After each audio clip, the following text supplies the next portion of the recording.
here to talk to you tonight about social media optimization. Before we talk about social media optimization, the one thing I'd like to point out is why this even exists.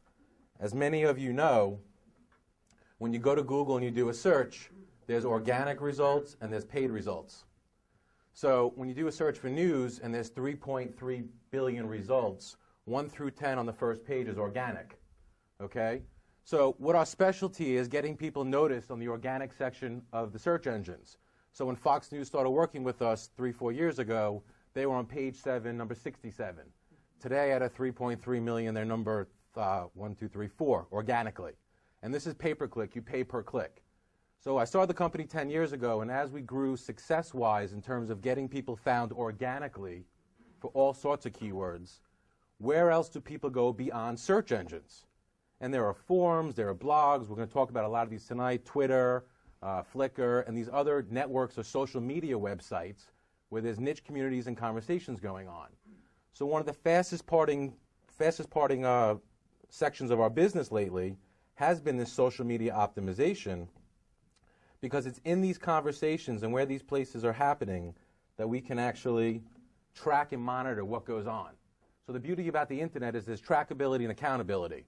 If you put an answer in Yahoo Answers, if you put a post on Wikipedia, what does that mean to your business? And what I'm going to show you is through tracking, you can follow either traffic, leads, orders, and what it can do for your business.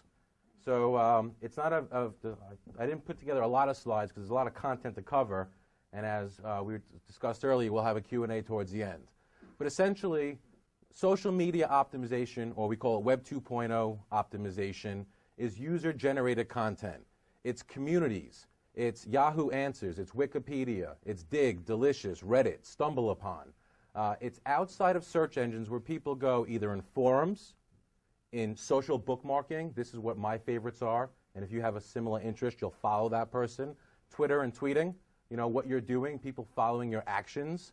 And there's virability. I am going to show you, okay, and an example in a moment, where we did a press release for a client. It was the top 10 reasons to eat breakfast in the morning. A simple, press release. Through submitting it to Dig and Delicious, we track, and I'm going to show you the tracking, over 21,000 unique visitors the first day. 21,000 unique visitors, not using PR Web, PR Newswire, which are fine, and we use those as well, but just saying through virability. And the part is 21,000 and change the first day. The second day, 14,000. And that keeps building.